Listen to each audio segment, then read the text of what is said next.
Chris Woollams, cancer researcher, Britain's leading writer on cancer, and he is founder of Cancer Active.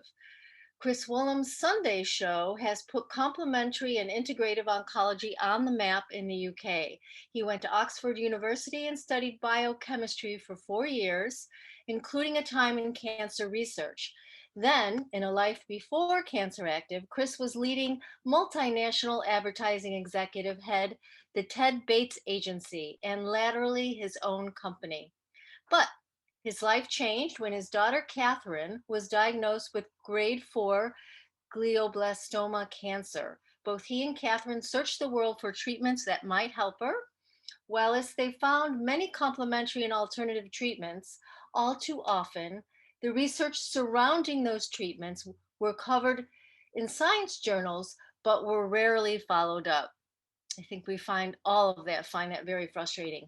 But if treatments exist that can increase your odds of survival or simply extend your survival time for a few months more, but people don't know about them, then patients aren't so much dying of cancer, they're dying of ignorance.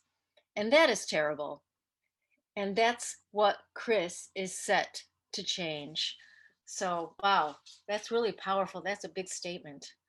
It's true. It's true. When it's very different. You see, Catherine got her cancer in 2001. And when she got her cancer, there was no information anywhere. Mm-hmm. And, you know, poor girl, she went on the internet and it basically said brain tumor, you're dead in 15 months. And, you know, she was 21 and you wonder what it's like at 4 o'clock in the morning when she wakes up and has read that in the previous evening. And she had got a chemistry and law degree from Bristol.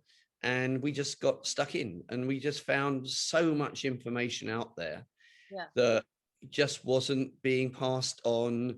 The oncologists didn't, nobody did. We now know the reasons. I mean, oncologists get something like 92% of their information from the sales rep from Big Pharma. So they don't know any of this stuff. And therefore they think it's all mumbo jumbo. Mm-hmm. And so with, Catherine, I, and my cousin, Lindsay Feely, we put together a charity in 2001.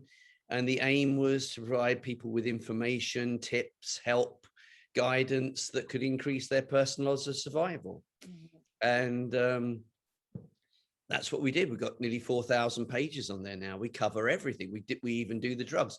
We're not anti-drugs. We're against bad drugs. Yes, sure. But we're not anti-drugs. We're not anti-doctors or anything like that. I've got some great friends who are oncologists.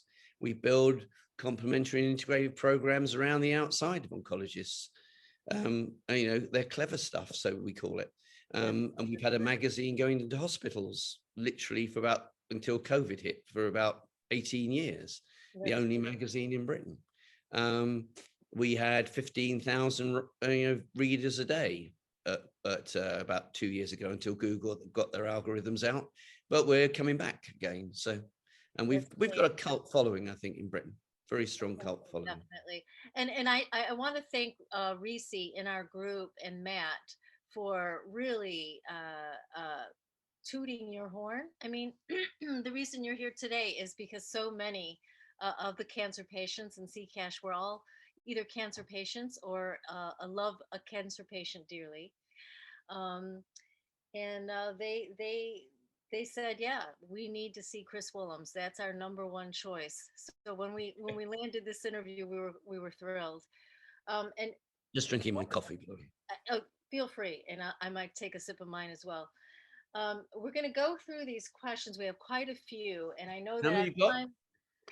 Yeah, we've got quite a few, and we've got a total of, we're not going to get through all of them. We have a total of 51 questions. I'd like to get through 41 if it's How long? Possible. We got 90 minutes. 90 minutes. So we've got a minute a question. So we're going to try something a little bit different, and if it doesn't work, then we'll scrap it, and I'll ask all the questions. But because we're a self-help group, and we're all kind of on a level playing field, and here, I'm going to ask a couple of people to unmute themselves and ask the question that they want to know from you themselves. And then I'm going to ask them to put themselves back on mute. Just remember, I'm not a doctor. Okay. I make no claims to be. My mum wanted me to be a doctor. I've been a terrible doctor. Okay. I went to Oxford to read biochemistry, which you can convert from biochemistry to being a doctor. And I ran away into the world of advertising. Okay. Okay. Everybody's got that. Okay. Our first question comes from Gwen, and it is, how important is testing to inform cancer programs, and which would you prioritize? What test do you Well, I think it's a huge question. I mean, for example, women who have ovarian cancer, frankly, it almost pisses me off in Britain how little testing is done. So quite often I say to someone, do you know if you're estrogen driven? And they don't. Have you got BRCA1, BRCA2? And well, it's coming in a few weeks' time. In America, it's done like that. They know within a week. Yeah. And so, so that's the sort of basic level. Testing at that level is important. Then you get a lot of testings going on at the moment on genetic testing. And we're not really doing it in Britain. We're sending it to America. I think it's Iowa who are doing all the work.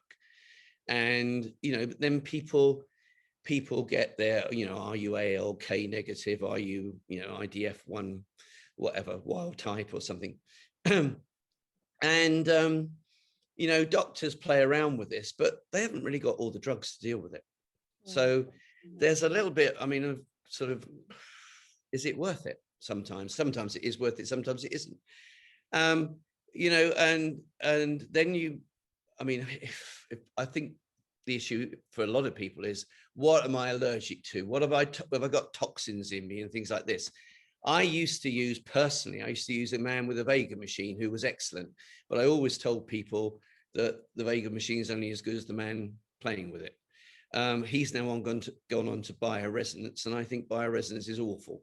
Literally the first 3 or 4 people who went to him, I had to ring him up and say, could you please tell me what this says? Because it literally was incomprehensible. But you carry on a bit. What do you want to know? Vitamins? You want to know food allergies? Food allergies, the NHS started doing it, believe it or not, for people who don't believe in diet. I'm quite surprised. Then you've got the York test, which looks at food allergies, intolerances, and sensitivity and things like that. The problem is, you get an allergy to a food.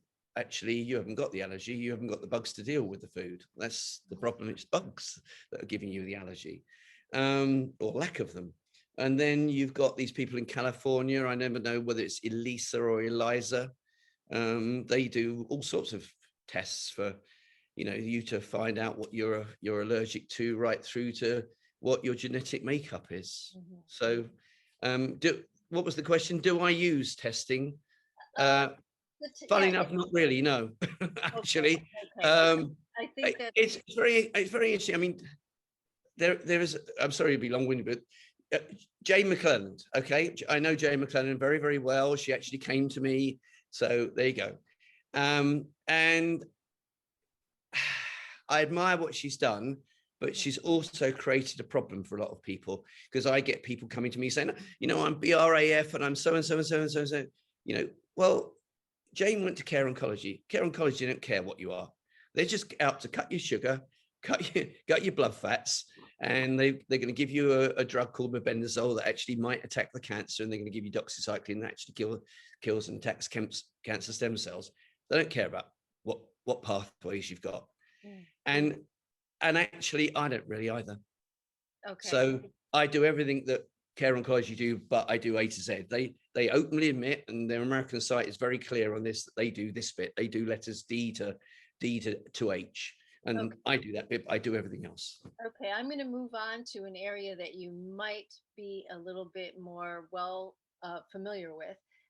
Linda, are you available to ask this next question, number 2? Yeah, good morning, Chris. How are you? Lovely to see you. I'm fine, thank you, darling. How are you? I'm well, thank you. I had the pleasure of meeting you very, very early into my diagnosis, thanks to our Matt Wiltshire. And, I am doing incredibly well. And I do credit an awful lot of that to the guidance you gave to me very first hand. So thank you for that. So Pleasure. when Christine and Reese said that, you know, we had you on today, I just think it's incredibly exciting for everyone to hear firsthand from you some of the comments that you're going to make, and indeed some of the comments you've already made to me. So I've got a few questions on the list here, but I'm going to ask you one at the moment. And you're talking about tests, Chris, and you know, there's lots of tests that you can have, but specifically looking at the tests for deficiencies in vitamins and deficiencies in your gut. Could you maybe advise on a specific test to have? Because, you know, as you keep saying to me, you need to get your gut sorted out first. You need to get your gut sorted out first. So what test would you do for that? It's a minefield. What's actually happened on the microbiome, as you know, I got involved in the microbiome in 2005. And some people who my patients will know this story, but I spotted that colorectal cancer, the symptoms of it, or the conditions emanating from it, weren't the symptoms of cancer. They were actually the symptoms of yeast and microbes. And that was all because Catherine had very bad yeast, and she'd actually had a parasite, and they even thought it was in her cranium. If you have very bad yeast, you lower your oxygen, the parasite makes mRNA that trumps yours, and so you're in trouble. Okay, so I've been doing this since 2005.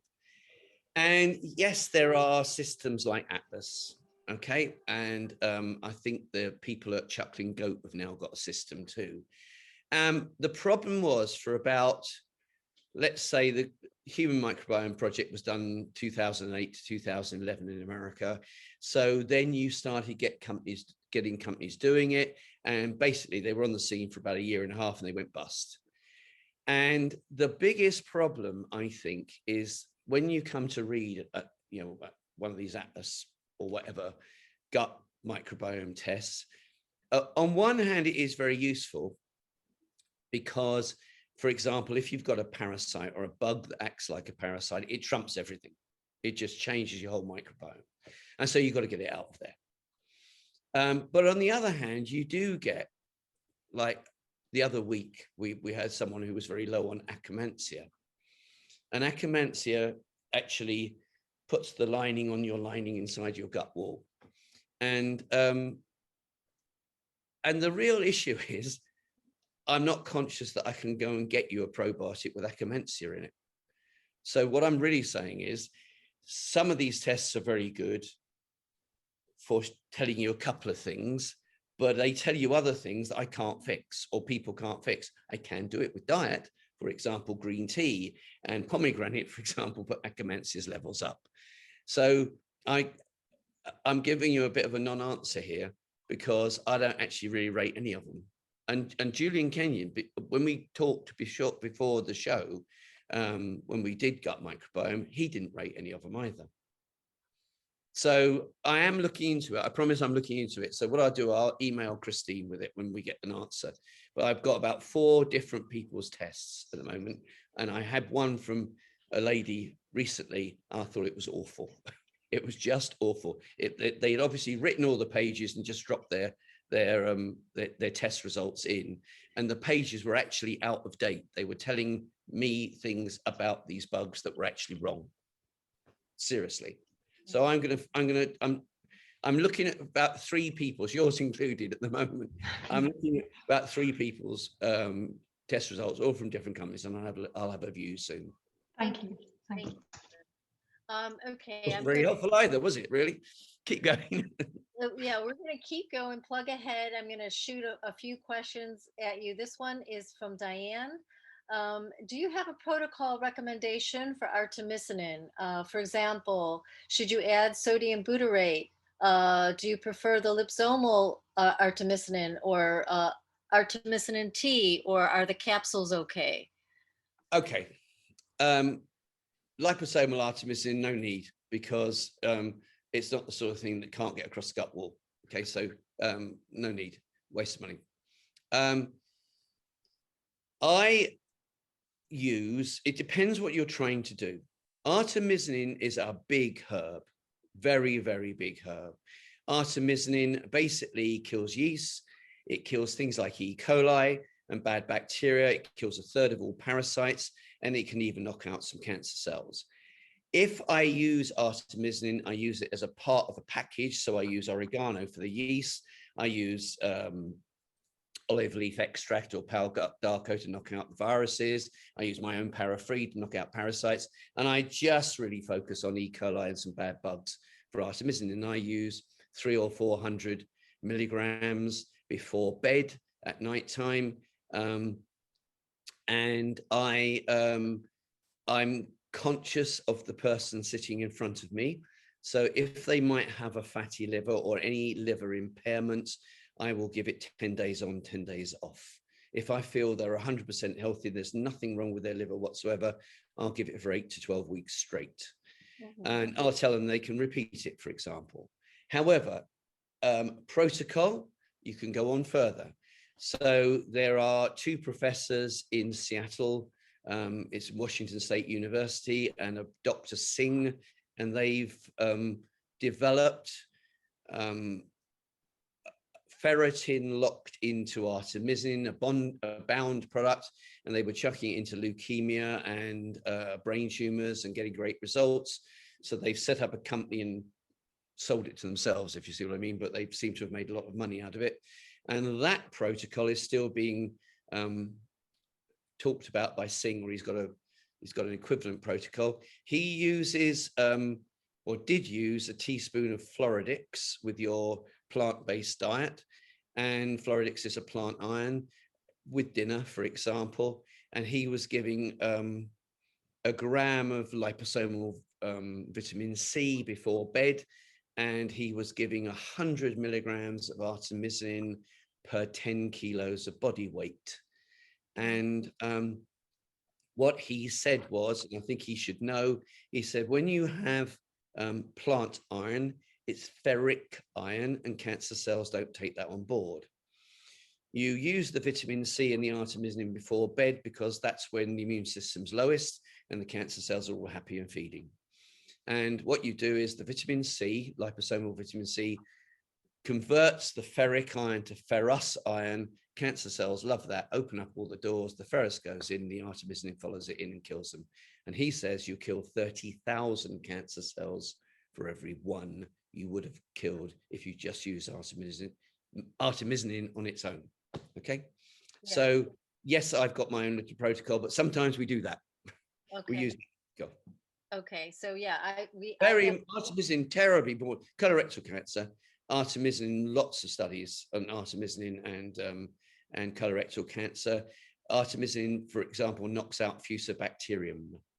Great. And Fusobacterium is a bug you get in your mouth, and obviously it then goes to the gut. It's the #1 bug in colorectal cancer. Okay, fabulous. Thank you. I've got about 2 pounds of the artemisinin leaves and stems in a wardrobe that I bought in a panic right when COVID was coming. So have you ever used artemisinin tea, or have you ever even heard of it? Just curious. Me? I don't use tea, particularly pale darko teas or artemisinin teas, because I'm not too sure how you can gauge the quantity. Okay. You see what I mean? I want someone to have 300 or 400 milligrams before bed and do it in a certain way. Okay, so it's the capsules that you're typically using with your protocols then. Yeah, I would use 100 milligram. Okay, great, thanks. Let's move on. We've got a question here from Yvonne. She asked, what are your thoughts on mistletoe injections? Do you have any thoughts on that? Right. I'm sure we're learning more, but I've never seen it work. Okay. And I'm sorry to sound negative. And the only time I've ever really heard of any patient where there was a result was a lady once. She'd done the whole protocol, knocked off, done it all the second time, knocked off, started the third time, got halfway through it and thought, I'm wasting my money. And she went for a scan and she said, this time I wasn't doing any drugs or anything. And she said, and the oncologist said, I don't know what you're doing, but whatever you're doing, it's killed 60% of the tumor. And that's the only time I've ever heard it work.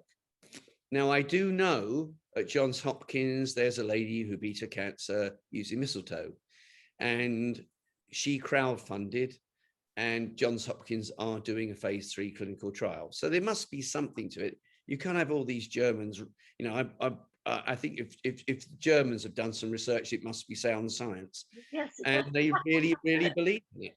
You know, they really believe in it. But I can honestly say I've never had anybody in my flock, and I've been doing personal programs for 18 years, who's ever got a real benefit from it. Okay, great. Thank you. Now we have a series of questions, and Emma Mead, are you here? You can take yourself off mute, and it's question number 9, and I just go through it as quick as possible. Okay. So, Chris, in your book, your very lovely book, Oestrogen, The Killer in Our Midst, it really talks about resveratrol and the benefits of that in terms of, you know, how it can help. But for hormone-driven cancers, there's quite a lot of information about caution because of the estrogen-like properties. And I just wondered whether you think it's something we should take if we've got a hormonal-driven cancer, or should we eliminate it from our protocols, or do we need to take it alongside something like red clover to kind of offset the cons, because it's just so powerful?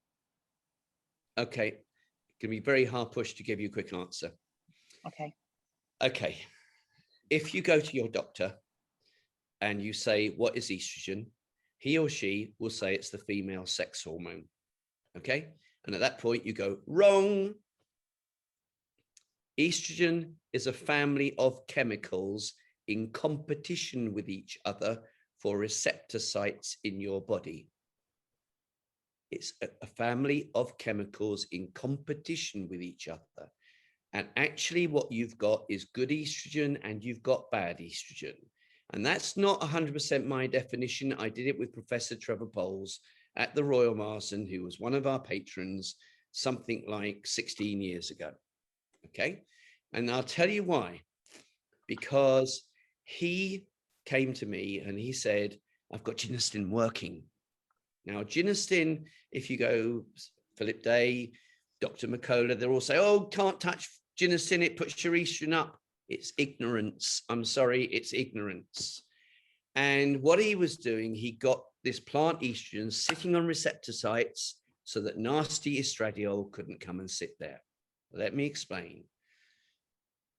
You have got 3 groups of estrogen.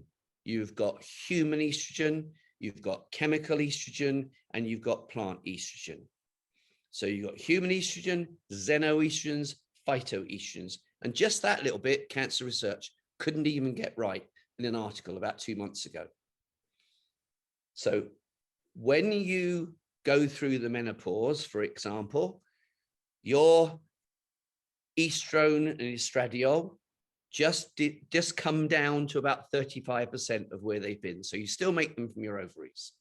But the big driver is now estradiol, and it's made in your fat stores. Early research, 10 years old, it's still on Google, will say it was made from testosterone. Rubbish. It's made in your fat stores by aromatase enzymes.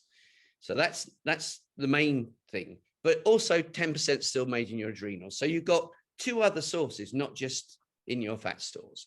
But estradiol is a game changer. When it sits on receptor sites, it creates chaos inside the cell. It's about 40 times stronger than estrone. So complete chaos. I won't go through it all, but everything powers down and so on, causes cancer. Then you've got chemical estrogens. The biggest area of xenoestrogens is herbicides. And then quite a way behind it is pesticides. And a long way behind it, although everybody talks about it, is toluene in your nail polish and perfumes on your skin and so on. But herbicides is the big one. DDT, lindane were banned in Europe. No, they weren't. We still make them and we send them to Kenya and Thailand or whatever. And then you go to Sainsbury's and look where your green beans come from. So that's, you know, they're still in the food chain. But then you've got plant estrogens. Now, if estradiol is 40 times stronger than estrone, plant estrogen is about 50 times weaker than estrone. So you got plant estrogens. And start with red clover or soya beans, and you've got Ginestin in both. And Ginestin is terrific. So Trevor Poles would say, I've got it working now, Chris. It's blocking estradiol. And the only problem with plant estrogens is they can't hold on very tightly and they wash through the body. So you need to eat them every day. You need to eat greens and beans every day of your life. Okay, if you've got an estrogen-driven cancer, lots and lots of greens and beans. And yes, it might put your estrogen up, but it's putting up your good estrogen. And frankly, I'd much rather have a weak estrogen sitting on my receptor sites than nasty estradiol. Then you named a couple of other things. Then you've got indole 3-carbinol, which is broccoli, kale, and broccoli. And indole 3-carbinol, when I started this, was called the new tamoxifen. Why? It denatures nasty estradiol, and it also changes the receptor sites. Then you've got melatonin. We'll talk about melatonin another time, but melatonin is a regulator of estrogen, and it's a regulator of growth hormone in your body, and it kills cancer cells. It's wonderful stuff. And then finally, you've got something called Myomin, which was invented by an oncologist in Chicago. You know this, Christine. And he was invented by an oncologist in Chicago. And he got fed up with women coming to him saying, I'm on an anastrozole or letrozole. It's an aromatase inhibitor. I've got pains in my bones. I've got hot flushes. I hate it. And he's half Chinese. So he put together 5 Chinese herbs, called it Myomin. And if you go to Myomin on the internet, it's got the skeptics all lined up underneath. And you know that it must be good as soon as you see the skeptics lined up. So I come back to the point that you were asking. So what about resveratrol? Very, very good. It's the sort of thing you need. Grapeseed extract's the sort of thing you need. You've got hyperaromatization. That's what you've got in your body. They are not going to affect it. And in fact, Trevor Poles used to call Genistin, which actually is recommended by Dr. Young S. Kim. She's the head of cancer and nutrition at the National Cancer Institute. She's recommending it as one of her 9 compounds that blocks cancer's recurrence. Okay, any cancer's recurrence. And Trevor Poles, he actually called them anti-estrogens. He literally called plant estrogens anti-estrogens. He felt they were so strong. One thing you've got to be careful of with hyperaromatization is you mustn't go anywhere near grapefruit or grapefruit juice or Seville oranges, because they will increase your hyperaromatization. What type of orange juice did you say? Seville oranges, the big ones. Seville. Okay. Wow. Oh, that was just gold coming out of your mouth just then. Thank you.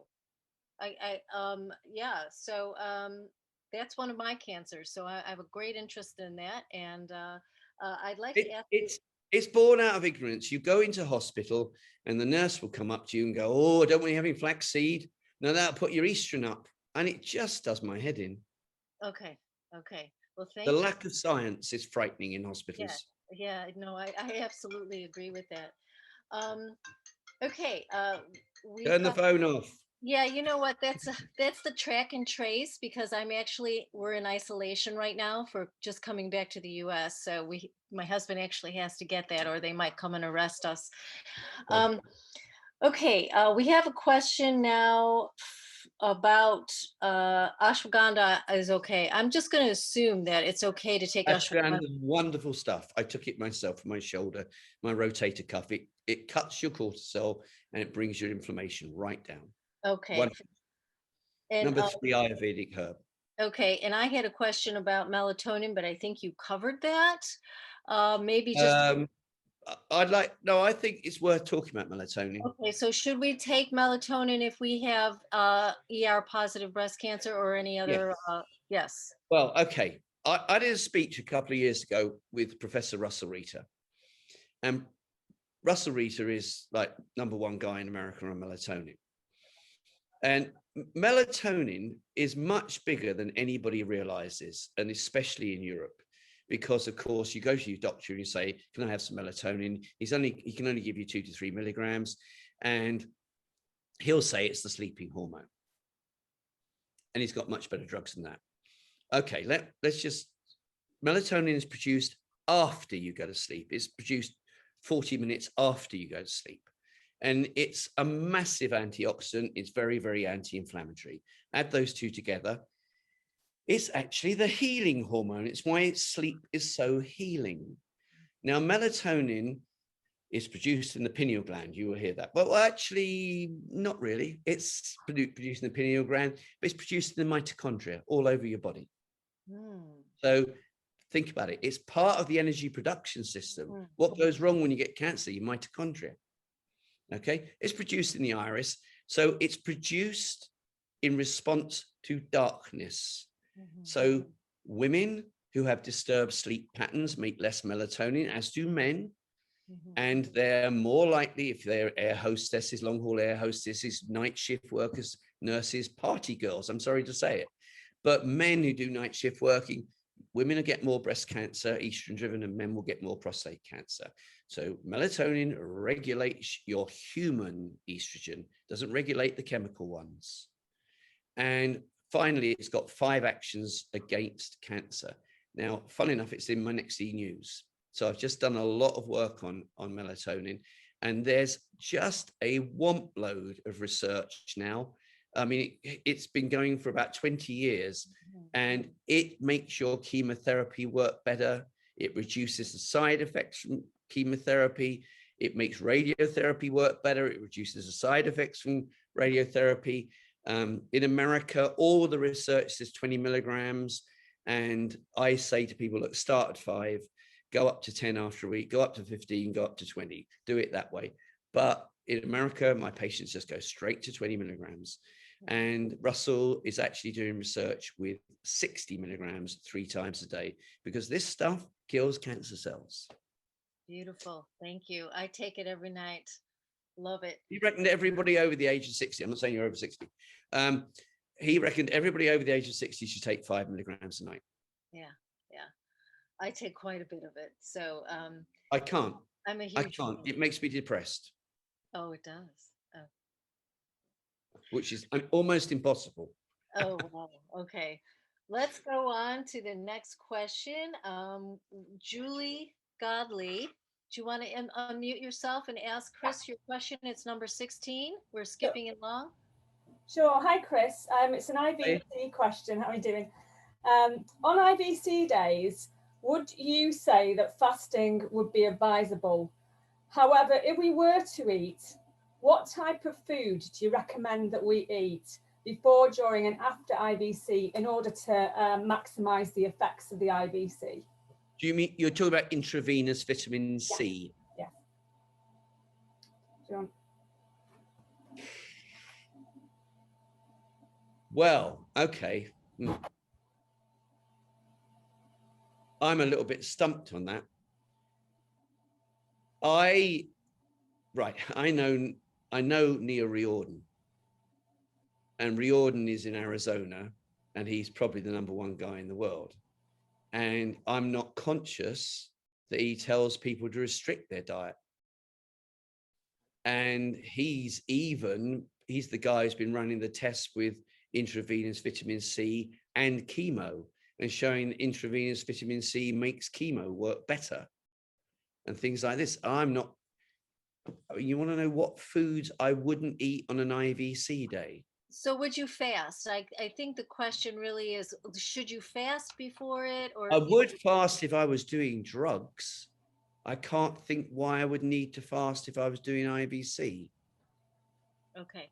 I'm sorry if perhaps I'm completely ignorant on that question. I've never been asked it. I mean, I can check it out, but I really don't know. I mean, I do know at the moment everybody's talking about 80 grams being the right dose, and they're talking about doing it every 5 days. And I talked to Thomas Lodi, and he's got a clinic in Arizona. He's got one out here, and he was saying that the biggest issue, actually, which is a stumbling block, is keeping your levels up between the 5 days. So I suggested, like 5FU, people went around with a little bottle on their belts and literally kept drip feeding vitamin C into their bodies. Which is a good idea. I don't know if that's a joke or if you're being serious, Chris. Are you being serious? Yeah. Okay. Thomas Lodi thought it was a great idea. Okay. Very good. So you think that IVC is worthwhile then? Right. IVC you've got, you had Kansas State and you had Iowa medical school, and they both started doing the Linus Pauling research, but properly. Kansas has dropped out and left it to Iowa. I'm pretty sure it's Iowa. And they have done phase 1 and phase 2 of a 3-phase clinical trial, proper clinical trial.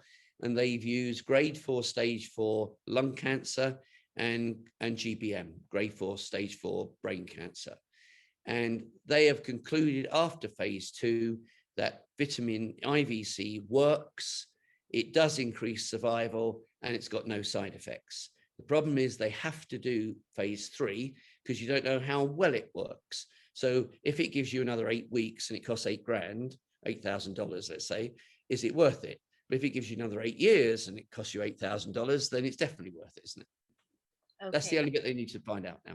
Okay, so the jury's still out on whether it's going to be worth it, the biggest bang for your buck type of thing.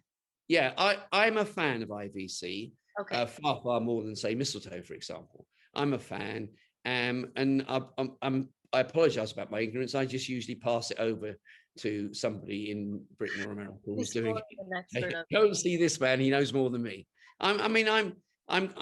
That's how I see my role. Actually, yes, I do know my stuff, but I do tend to pass it over to people who are experts. Okay. I can't know it.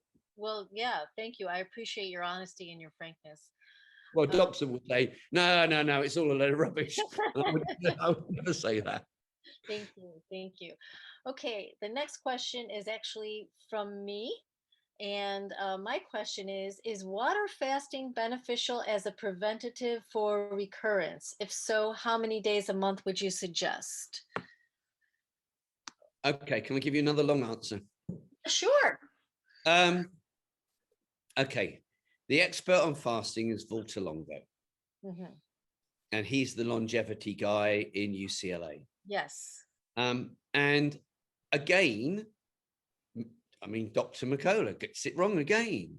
So Dr. McCullough, you've got 2 sorts of fasting, just to give you the background. You've got 2 sorts of fasting. You've got time restricted fasting, where you knock off about 6 o'clock at night and come back in at 8, 10 o'clock the next morning, okay? And time restricted fasting has some health benefits in that you're probably going to eat 2/3 of the calories you would have eaten. And so you lose weight, you cut your blood sugar, you cut your insulin levels, and you cut your cholesterol a little bit. Okay, that's time restricted fasting. However, McCullough calls it intermittent fasting and says Walter Longo likes it. No, he doesn't. Walter Longo doesn't like that sort of fasting. He just sees it as a weight loss program. Then you've got, which is what you're talking about, then you've got, shall I eat for 5 days and knock off for 2? I wouldn't. Shall I eat for most of a month and then knock off for 3 or 4? I would. Okay, so I would sort of knock off for 4. I have actually done 3.5 day fast, but my wife is Thai and thought I was ill, or literally thought I was ill. It was quite hard work to do it. She kept trying to feed me. Now, what happens when you go on let's say a 4-day fast is lots of things, but the key trigger occurs 24 hours after you've started. So you go on to water and green tea, let's say at 6 o'clock on Saturday evening, and at 6 o'clock on Sunday evening, your brain goes, oh shit, we're in trouble. There's no food around. And it produces a hormone called sirtuin-1. Now, this can never be produced with time-restricted fasting. Okay, so you produce sirtuin-1. And sirtuin-1 is known as the longevity hormone. And so you produce a very healing hormone. What does it do? It shuts your healthy cells down. It has no effect on cancer cells, but it shuts your healthy cells down. And when it shuts them down, it's a bit like putting the telly on standby. So they just tick over. So that takes about 12 hours more to achieve. So then people can have chemo, for example. So you knock off on Saturday night, you get your sirtuin-1, 6 o'clock on Sunday night, you have your IV on Monday morning, and the drugs come into your body. Your healthy cells are all shut down. They can't take the drug on board. More drug available for cancer, and win-win. And you come out of that sort of fast on the Tuesday. So we use it for chemo. We use it regularly for chemo. But the question was much bigger. So what happens if you do a 4-day fast? Well, first of all, again, also after 24 hours, you lose all your rubbishy white cells. So all the weak ones die off. So you got less, but you've only got good ones. Your blood sugar now really comes down. Your insulin really comes down. Your cholesterol comes down a fair bit. I won't say enormously. But the other thing that really happens in this time is on the second day of that fast, so 48 hours, your body naturally produces some food for your healthy cells. You naturally produce ketone bodies. And these can't be picked up by the cancer cells. So the cancer cells are now starving. So the big thing about 4-day fast is cancer does not progress during that time. Now, long though it's a bit confusing, I need to have a little look at it again, because I thought he had a 12-day fast in there for people who'd never had a chemo or any treatment, and 30% of them got better. But then I realized after the event, it was rats or something he'd done it on. So I need to actually just check out if he's done any more research since that time. So if the question, I'm sorry, it's another long answer, but the question was, do I think it's useful if you've got cancer? Yes, I really do. Okay, to prevent reoccurrence, and also even if some people I know here have active cancer, would it also be useful for active cancer? Right. It would be useful for active cancer if you're having IV chemo, definitely.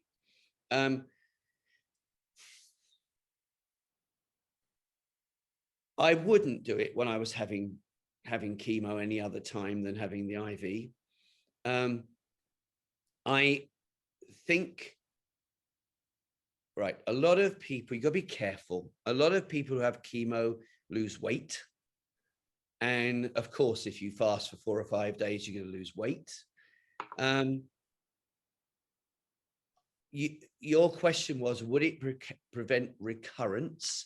I have no research whatsoever that says it would or it wouldn't. And I'm very sorry, I'm a boring researcher. So I can't say it would prevent recurrence. I think Walter Longo, the only thing I concluded from what he'd done was if you never had chemo or radio or any of those treatments and you did a fast, it could be hugely beneficial for preventing your cancer going anywhere at all. Okay, Okay. gotcha. Do I think that if you have cancer and it's very active and you did, a 4, 5, 6-day fast, it would be of benefit? I think it would be of benefit. I have Americans who do, a 4-day fast, let's say, and then they bring in a green juice. And then they do that for 2 days and they bring 2 green juices in. And they kind of slowly build up to eating again. And how are they doing? Pretty well? I think people do. You got to be very, very careful, though, because people do lose weight. And if you're on chemo at the same time, you can spiral down. Okay. Be very careful. Fair enough. Okay, appreciate that. Thank you. Okay, we have an anonymous question now. So, Probably okay, from so this is an anonymous question. This person has done coffee enemas in the past and had yellowish, transparent, twisty, worm-looking things that were, clogging up their flow, the enema flow. And they showed pictures to their practitioner, who said it was the lining of their stomach. And other photos online, they identify this transparent, long, twisty thing as rope worms. Have you heard of this? And do you have any ideas of what to do about it? I think 70% of people with cancer have a parasite of some form. And for example, in brain tumors, I think almost everybody's got a parasite of some form. And, everybody assumes a parasite sort of this long. and wiggles. But, you know, in Carolina, in America, you get microscopic parasites out of the tap. You can get blastocystis homini, and, you know, you can't see it. Just it's a really hard one to get out of your body. So I think everybody's got parasite pretty well. And I stood up at a conference in 2004, 2005, and said, I think 70% of people with cancer have got some sort of parasite. And everybody laughed. But in the afternoon, Professor Angus Dalgleish stood up and said exactly the same figure. Mm. And no one laughed at him. So that's the way we live in this world. You know, and again, you've got to be very careful, because, you know, you can, I call it infection. You can have a parasite, you could have E. coli or any bug like that.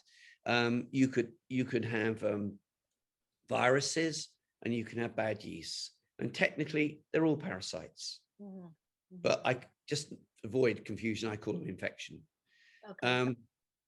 And I, without a doubt, I mean, coffee enema, your choice, but I think it's killed off, hurt, damaged a rather large parasite in the body. I'm going to tell you a gruesome story, right? Okay. I had a lady in Wales who had breast cancer. And after talking to her about 10 minutes, I said, this lady's got a parasite. So I said, you've got a parasite. And I have a parasite killer. And it was somebody else's parasite killer, and they didn't want it anymore. So they gave me the formula, and I've added a couple of things. Anyway, we got a panic phone call in the office. This was about 6 years ago. Got to talk to Chris. So I go back to talk to her on a Zoom call. And she said, basically, your bloody parasite killer gave me a cough. Seriously. So I said, okay. So she said, yeah, gave me a cough. And I coughed literally for about 6 days. I couldn't get rid of this cough. And then I coughed this up. And it's like a bloody great maggot. He just needed a smiley face and a couple of eyes. It was straight out Ghostbusters. Ooh. And I mean, what am I supposed to say? I said, my answer was, well, better out than in, is what I said. I mean, okay, yeah. So you can have parasites. So what is this parasite killer? Please do tell. I used to use a parasite killer from another company. I actually got a parasite in Morocco when I was 28. And just as Maryland Medical School predicted in the Human Microbiome Project, it came back out in me when I was 42. So literally, I was putting my companies on the stock market, very, very stressed and everything else. And when your good guys go down, your bad guys come out to play. I got it back. And I've had 4 parasites since I've been out here. And so basically, the company got bought. They sold to some Americans. I bumped into the American marketing director, and I used to work in America, but I should have known you can't really laugh too much at marketing directors in America. And I said to him, I said, only you Americans could buy a company and then get rid of the best product. And he was really taken aback. He said, all right, you can have it then. So okay, fine, thank you. And so I changed it a couple of things. So I've got something called Parafree Plus, and it works.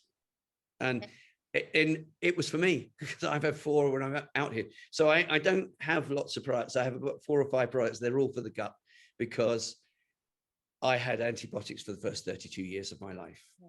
And sitting here now, I think I've totally rebuilt my gut. Yeah. But, you know, you can pick up a parasite. And I do once a year, I do a 6-week purge. And I use oregano oil or artemisinin or something, or a parasite killer. Everybody should. It's, okay. I mean, this is what goes wrong in everybody who gets cancer. Please be aware. You've lost the volume of good guys. You've lost strains of good guys. And as a result, your immune systems come down with it, and the bad guys have come out to play. And when you lose volume and diversity, you lose lots of compounds in your body. That's what's happened. Everybody. This is where your cancer starts. Hippocrates told us. Yes. Yeah, Hippocrates. Thank you. What's that quote by Hippocrates about food? Do you know it? It's something good. It's something about food. Let food be thy medicine. Let food be my medicine be your food. Yeah. That's it. Yeah. No, he actually. I'm on this particular point. He actually said all illness starts in the gut. Mm. Oh, interesting. We have one more question about the gut, and it's from Tanya. Can you explain how prebiotics and probiotics work in the gut? What supplements or foods like butyrate can be eaten in the most beneficial way? Because we haven't, I went out and bought butyrate, by the way, because I heard it was good. And then I didn't take it because I had no idea what it was. So, Okay. Can we take it as two separate questions? So can I do the foods and I'll do sure, butyrate? Okay. sure. Okay. So you come back in with question Okay. two. Okay. Okay. Foods. It's very, very simple. It's very, very simple. You eat these foods, they put up these bacteria. These bacteria make inflammatory molecules and they make microRNA that screws yours up. You eat these foods and you put up these bacteria and they make anti-inflammatory molecules and they make microRNA that helps your own messages. So your DNA makes messages all day long. It's called messenger RNA, and that's how you make your proteins and you live your life.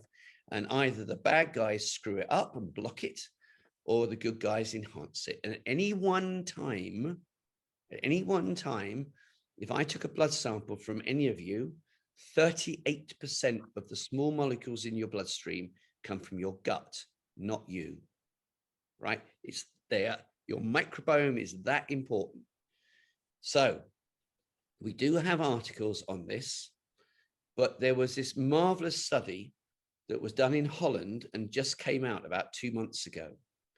And basically what it showed was exactly what you would think. So if you eat certain foods, they made more bacteria which were highly inflammatory. The last thing you want in your body, because chronic inflammation is the precursor to all chronic illness. So it doesn't matter whether it's diabetes, Alzheimer's, or cancer. That's what happens. You get inflammation. You want anti-inflammatory, more anti-inflammatory molecules. So you want more of those guys. And it was the rainbow diet. It was the Mediterranean diet. It was bizarre.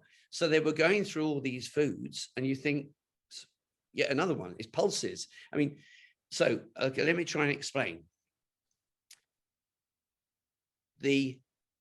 Your good bacteria, your commensal bacteria, as they're called, love soluble fiber.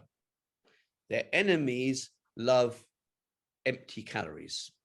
So their empty calories are things like fizzy soft drinks, beer, bought fruit juice and smoothies, anything with sugar. It's sugar, high fructose corn syrup, alcohol, lactose in dairy, and so on.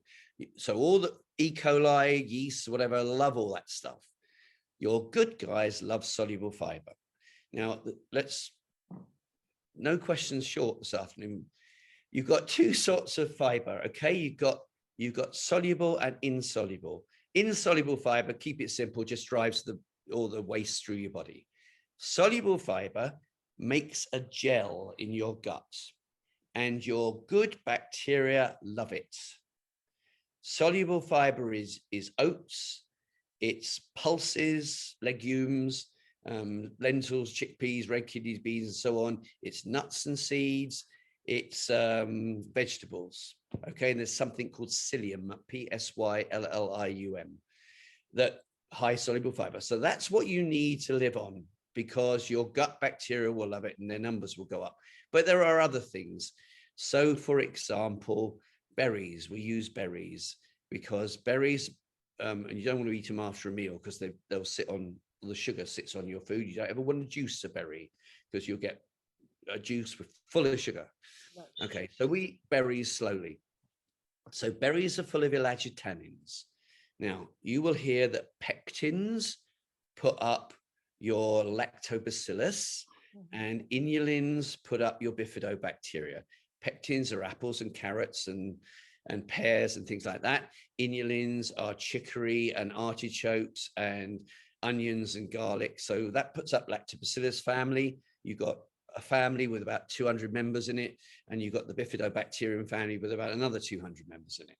So that's what you're doing. But it's not just confined to this is elagitannins, berries and walnuts. It's also olive oil. puts up your good bacteria. Fish oils put up your good bacteria that make anti-inflammatory molecules. Avocados do. It's everything in the rainbow diet. And there was a lovely line in the research, and it said that alcohol increases your bacteria that make inflammatory molecules, save for one alcohol, which was red wine, which puts up the number of bugs making anti-inflammatory molecules. It's Mediterranean diet. Okay, great. Olive oil, fish oils, avocados, whatever, you know. Wonderful. I just ordered your book, by the way, the Rainbow Diet. I'm waiting for it to come in. So when you I need someone to invent a 100-week year, because I need to rewrite all my books because there's so much research coming in. But the rainbow diet's never going to go away. Okay. I mean, the rainbow diet is totally natural. Okay. You know, you've got all these people in Sardinia there are more people living to 80, 90, and 100 years of age in Sardinia than anywhere else in the world, and they're all eating the Mediterranean diet. So it works. Why didn't someone on the show asked me what I thought of the FODMAP diet? I said, what's the FODMAP diet? The very fact it's got these letters in front of it must mean it's invented. Right. Yeah. So you just like copied down what they were eating that was working. Is that what the point is of that, the rainbow diet? And it's working. No, I mean, okay. That's okay. That's okay. What happened was, I didn't just do it. What happened was, when we started all this with Catherine, obviously someone said, come and speak. And I did a couple of speeches, and we were speaking to packed out rooms. I mean, you know, if I go and speak in Melbourne, I get 3,000 people. I did one in Japan for 28,000 people. Wow. And that was sort of happening. And then I would come off stage and people say, well, what's the right diet? And this is a weird story, but years ago, I learned French because I ran a French ad agency, and I was in D'Artagnan country in Tarbes, just south of Toulouse. And they were all sitting around reading a newspaper, the Figaro. And I said, what's going on? And they said, we've won. So I said, what have you won?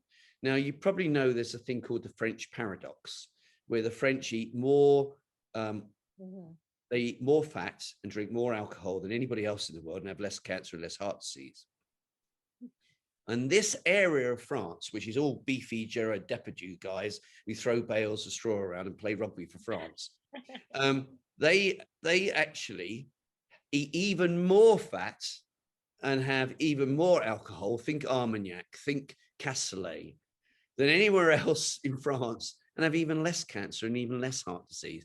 But then, you know, this was years ago, and I was looking at it and thought, yes, but it's obvious why. Because in their back gardens, they grow all their own vegetables. Their favorite snack is to pour olive oil on a plate, put some balsamic and black pepper on there, and dip their bread into it. So they're eating lots of good oils. They're eating lots of corrective things. Yes. So when I came to look at foods, I looked at what was corrective. And one of the biggest things is polyphenols. Polyphenols are hugely corrective, and they're in all the colorful foods that you can imagine around the Mediterranean. And so I called it the rainbow diet. I probably shouldn't have done, but there was one study in 2004 or 5 on the Mediterranean diet, only one. Now there's loads of them. Yeah. But I don't, you know, I'm quite happy. Great. Great. Thank you so much on that. We've got here. How about Diane? Diane, are you here? Would you like to ask question number 31? Hi, Chris. Hello. Yes, my question is, it's about insulin potentiated therapy, IPT. I know a little bit about it, but I just wondered what your thoughts are, what's its potential, and if there's anywhere in the UK that's doing it, or is it that something you have to travel to Germany? Right. Thank you. Okay. I was wandering through Bangkok one day, and this man's walking past me, and it was like, you're Thomas Lodi. And he said, you're Chris Woollams. And Thomas actually was the chairman of the IPT Council in America. And we literally had lunch every day for about the next 4 days in Bangkok. And just, it was wonderful to talk to him about all these things. And he actually said to me at one point, he said, the trouble is the Germans are all doing it wrong. And they are. What you do with IPT is you use a 10th, maybe even less, a 20th of each of 6 drugs. And you use it in a certain way, because what you're trying to do is you're trying to open up just the cancer cells again and not the healthy cells. So the way you should do it is to starve the body. So you should go on a fast for 24 hours, shut the body right down, and then give the patient a shot of insulin, and bingo, you give them, the small dose of each of the 6 drugs, and the insulin will carry the drugs into the cells, cancer cells. And Thomas said, I'm very alarmed because a lot of centers in Germany are now giving people a bag of sugar to open the cells up. Well, of course, it wouldn't just open the cancer cells up, it would open the healthy cells up. And so you've got to be very careful what these people are doing. So I am a moderate fan of IPT.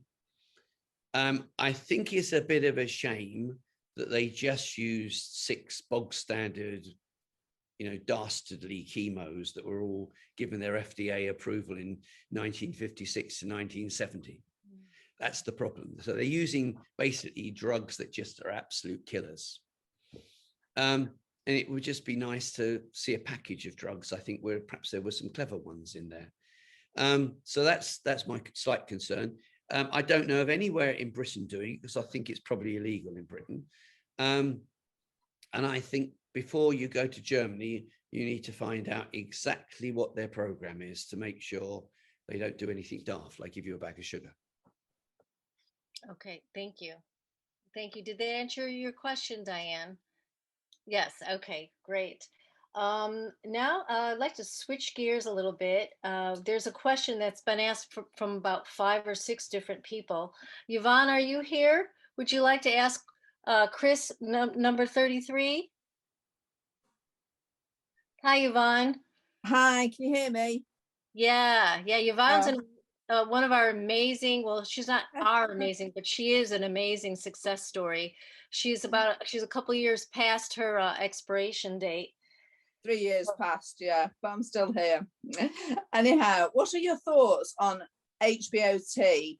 Do you think exercise with oxygen is just as effective? I worry sometimes that hyperbaric oxygen therapy can cause angiogenesis and spread the cancer. Gosh, right.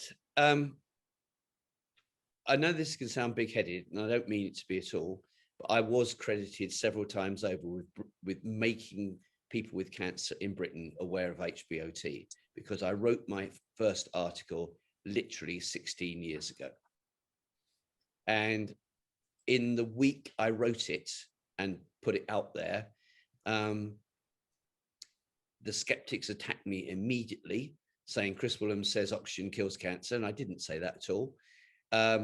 The Royal Marsden the next day emailed us and said, can you help us with our clinical trial?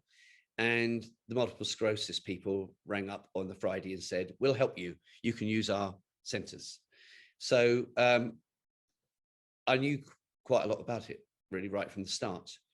But a doctor, and this is going to really answer your question, a doctor, one of my ladies, I told her where to go, but she decided to go to the London Dive Centre for her oxygen, okay? And she went in there and the doctor said, what idiot suggested this? Because it spreads cancer cells. And so I wrote to him and I said, I'm the idiot who suggested that. So if you've got some research that shows it spreads cancer cells, bring it on, because I'm a researcher. So I'd like to see it and I'll put it on our website. And of course, and I've learned this now over the last 19, 20 years, they never have any research. It's rubbish, okay? But in looking myself to see if it spread cancer, I found this meta-analysis by 2 lady researchers. They're Danish, but I think they did it in America. And they looked at 150 studies, used 90 studies, and they set out to answer the question, does oxygen spread cancer? And the reason was, and this is how big pharma skeptics work, 2 doctors in the year 2003 had both published online. I think they're still there. And what they basically each said was, in my research, I have found that oxygen can spread cancer. Now, to an Oxford biochemist at this point, that's such a stupid bloody idea. I would cry.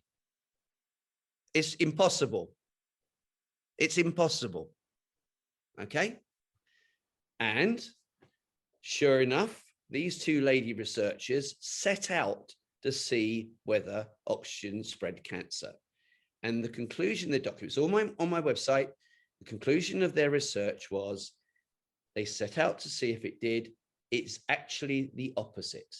What happens is cancer cells, cancer tumors, actually build a valve in the blood supply so that oxygen doesn't get to them, because they know it will kill them. Okay, seriously, it's what biochemists know. So it's actually not really a valve, it's a hypoxic pocket. It's more like a vacuum. And what we know is that if you have oxygen, hyperbaric oxygen, and load yourself up with oxygen, you can damage that vacuum. Or if you have chemo, or if you have radio, or if you have, would you believe, the colourful Mediterranean diet, you can damage the hypoxic pocket and get all the others in. So chemo will damage it and get oxygen into the tumor, or oxygen will damage it and overload and get more chemo into the tumor. So it's win-win. And basically, these ladies said the same 4 things that I said, which was, number 1, you get your oxygen up to 99% very, very quickly. Number 2, it makes chemo and radio work better. Number 3, it reduces side effects from chemo and radio. And number 4, you kill more of them. And that's what these ladies said. And the doctor in the London clinic wrote and apologized to me. Wow. Wow. Okay. That's So amazing. we've used it for 16 years.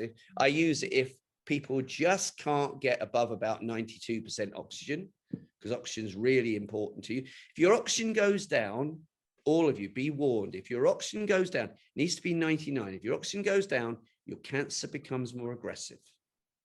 Right? So that's, I mean, it's laughable. If it wasn't so serious, it's laughable to think that oxygen will spread your cancer. Yeah. Okay. And we have a follow-up question from Linda. She asks, my oxygen saturation level is 99 or 100%. Should I still be doing HBOT? No, you shouldn't be. Actually, we didn't answer part 2 of your question. Number 1, first 2 studies on hyperbaric oxygen were done with radiotherapy in Britain, 1974, 1976. Both of them said hyperbaric oxygen makes radiotherapy work better and reduces side effects. But what you've just had in Arizona about 3 years ago was people out there riding bicycles in the morning and then going for their chemo or radio in the afternoon. Same conclusions. Makes it work better, reduces side effects. If you're at 99, you probably don't need it. But this is why I build programs. Because we've had the Camelio study out of Europe. And the Camelio study said you can be 99%, but you can have low localized oxygen in your body. Now, they were concerned with women who'd had lumpectomies. But it's a really interesting point. So women who have lumpectomies, nice, kind doctor, surgeon takes out the lump, throws it in the bin, and takes out the blood vessels underneath and throws those in the bin. And then he wonders, or they wonder, why 18 months later the woman gets her cancer back in roughly the same area. And this is what the Camelio study said. It's because the idiot's taken out the blood supply. And the oxygen's gone down in that area. And cancer's got more aggressive. Got it. And they said, the Camelio study says that you should have hyperbaric oxygen to force oxygen into your tissues. So, as I say, I build programs. So if someone actually has had a lumpectomy, I have no idea whether their blood supply was taken out. But you see, the other thing with yeasts is yeast, I won't do the long story, yeast can go from your gut and get into your bloodstream. You pick up yeast with every mouthful of food you eat. Yeast can go in the bloodstream. They go around the body and they can go anywhere warm, dark and wet, but actually they like to sit on scar tissue. And when they colonize, which is what they do in the body, they reduce your oxygen in that area because they are anaerobes. So yeast could do it too. So it's never simple. So if you're 99% oxygen, you might be all right. I think you'd be all right. But if you've got bad yeast, I don't think you'd be all right. So I'd need to know. Anybody who's had a program from me knows I do A to Z. It takes 2 hours for me to do a program. It takes an hour and about 20 minutes to write it up. Thank you. I think I might take you up on that.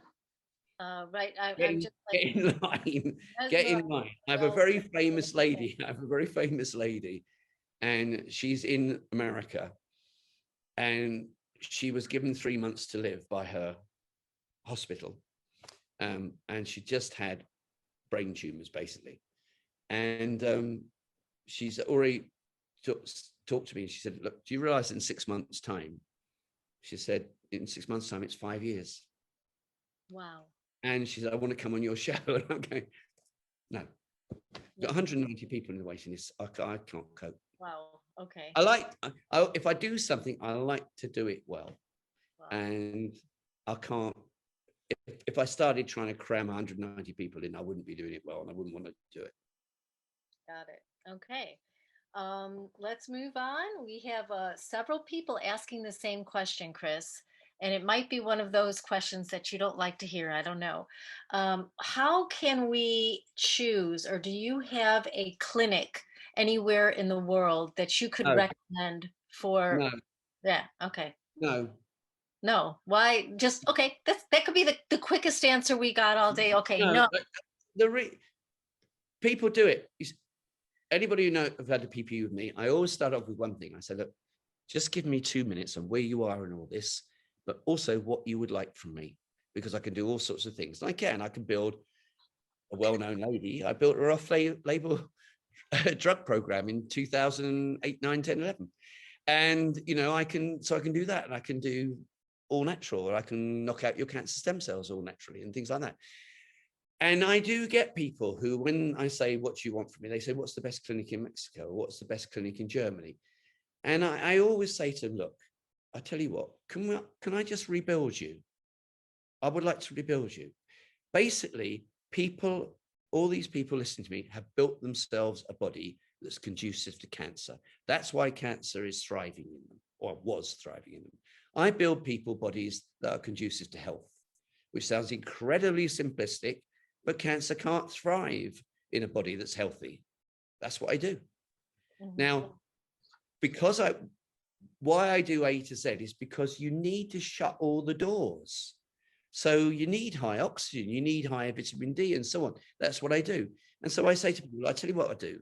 I will build you a program. Let's build you a proper program. We'll get you absolutely straight, get you healthy again. We'll see what happens. And then you can tell me whether you want to have a clinic in Mexico or Germany. Okay. Very good. Okay. Thank you.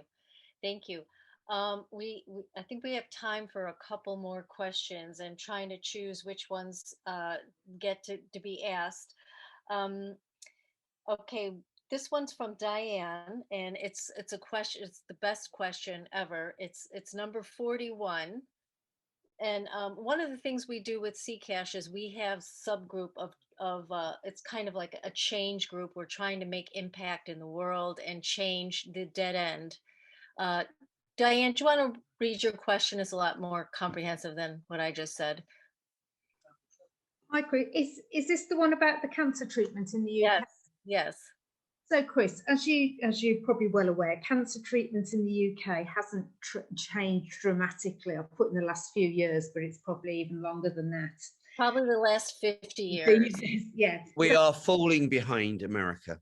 I mean, 40% of my patients are America and Canada. We are falling behind. It's frightening. Yeah. And I think we've fallen behind Australia too. Okay.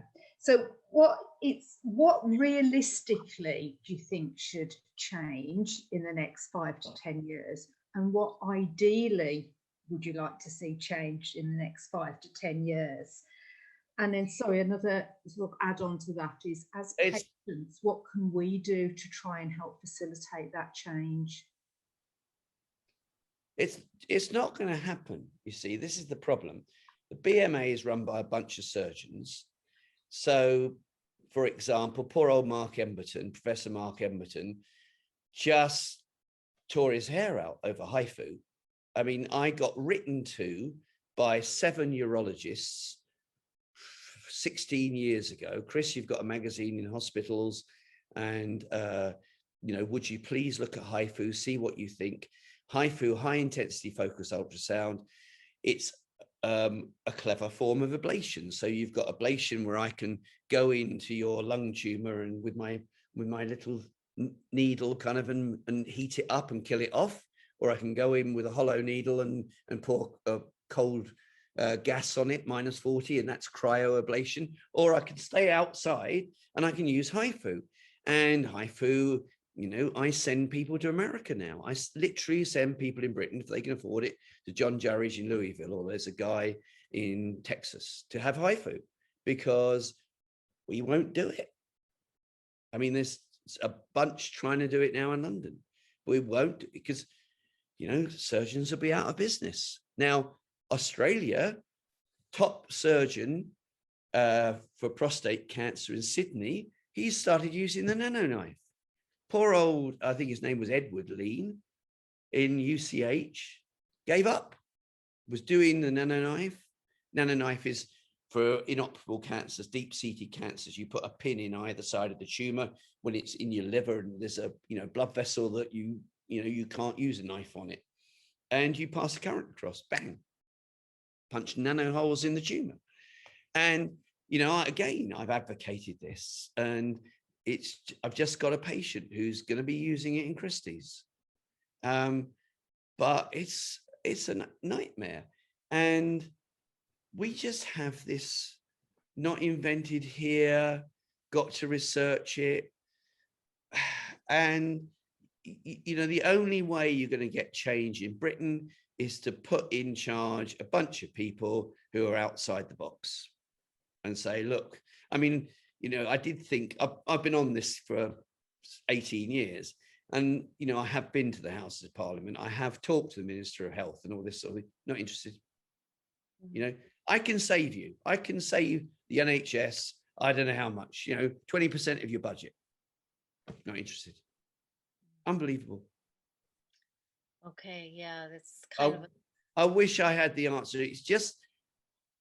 It's because it's not a free market, I think. You know, if you've got people in America, what happens in America is John Jarridge in Louisville, he knew that HIFU had been taken to phase 2 of a clinical trial. So he goes to his hospital board of directors and says, look, can I run a phase 3 clinical trial here? I'll do it. We'll get lots of people in, you make lots of money, whatever. And I want it, you know, how long is a clinical trial going to last? If phase 3, oh, till I'm dead. I mean, you know, 60 years, they don't care. And he will say that he's got 100% record for impotence and 95% for incontinence. And NICE at the moment is telling officially in Britain, all men with prostate cancer, they can only have surgery and they can only have radiotherapy. Surgery is never the end of the game. Radiotherapy can damage your rectum. I wouldn't have either of them. There are 8 treatments for prostate cancer. I use all 8, but I might have to send someone to Germany or Holland or America. I'm serious. Yeah. It's why people come to me. Yeah, it's something. So I don't know what the answer is. The answer, you know, and you could get me going on COVID. I mean, as long as Boris Johnson stands on up in front of the television going, yes, everybody's got to have this vaccine, is absolutely wonderful. You know, it does your head in. Science has gone out of the window. Yeah. That's the problem. The whole, you know, we used to in Britain, we used to be at the boundaries of science, Crick and Watson, DNA, and we aren't anymore. Yeah. Okay, so I guess the answer would be to find different politicians You know, I don't. Yeah, it might be, but I don't know how you're going to do it. yeah, It yeah, sounds. You know, the other thing we've got is the name I won't get rid of is the 1939 Cancer Act. So technically, if I'm sitting in Britain, I can't tell anybody what I do. I can't say I do cancer care or cancer coaching, or can't use that phrase. Okay, because you know, I mean, Julian Kenyon at the Dove, they all came after him because he had a leaflet saying he could do complementary and integrated cancer care. right, And that's not allowed. You can't say that in right, Britain. right. He can't say, you know, for your cancer, you should have turmeric. And by the way, here's turmeric. He can't sell you it, having told you it's good for it. Right, right. Yeah, I think we actually have the same thing in the US, but nobody really listens to it. They just don't enforce it. That's why we have the clinics in Mexico instead of in the US. They just all went to Mexico. But yeah, Well, I went to see Charlotte Gerson. I went to San Diego, and it made me laugh because they said, really? pardon? I know. I've met that family. So I was. Well, I mean, we converse loads of times, but you know, it was their shop front in San Diego. They treated people over the border in Mexico, but they had the shop front here. We can't even have the shop front in Britain. Right. You know, I mean, I get people all the time. Chris, will you open a clinic? No, I haven't got time. But you know, people want to flee Britain because they know they're going to get more options. Yeah. Yeah.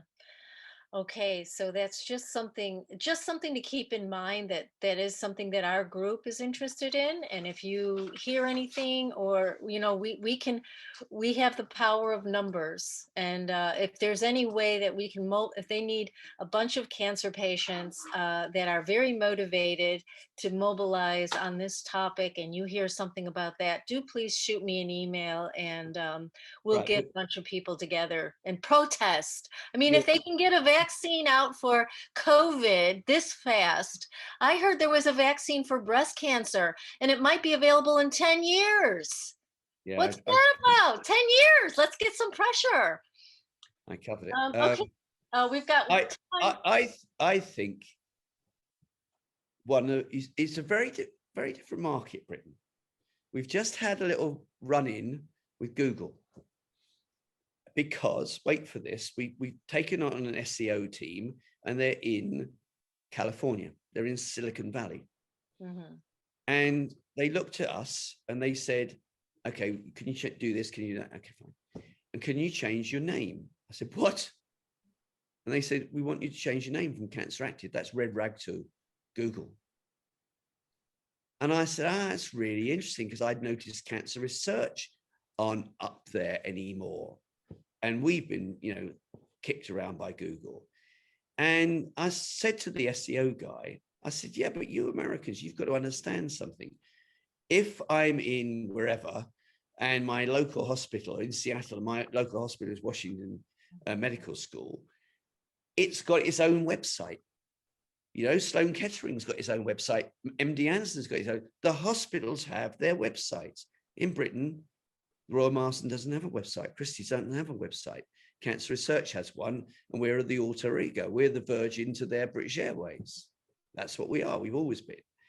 And I said, so obviously, given that we're charities, we're going to be called Cancer something. And he went, oh, yeah, you're right. You're right. Anyway, can you change your name? This is the problem. This whole bloody internet thing, for example, is being run out of Silicon Valley. So that's a problem. So then you come to Britain, and it's not just we got 1939 Cancer Act. You've got it's being run by Cancer Research. Okay. Yeah. Who are the R&D department for the drugs companies. I so see. You've got some fundamental big things to change. I see we have we're running low on time, and I see one question here that kind of is sticking out. I don't know, Mark, are you here? Do you want to ask your question? It's the last question. It's question number 29, if you have it on your sheet. I've just got back from an island, so I can't remember exactly.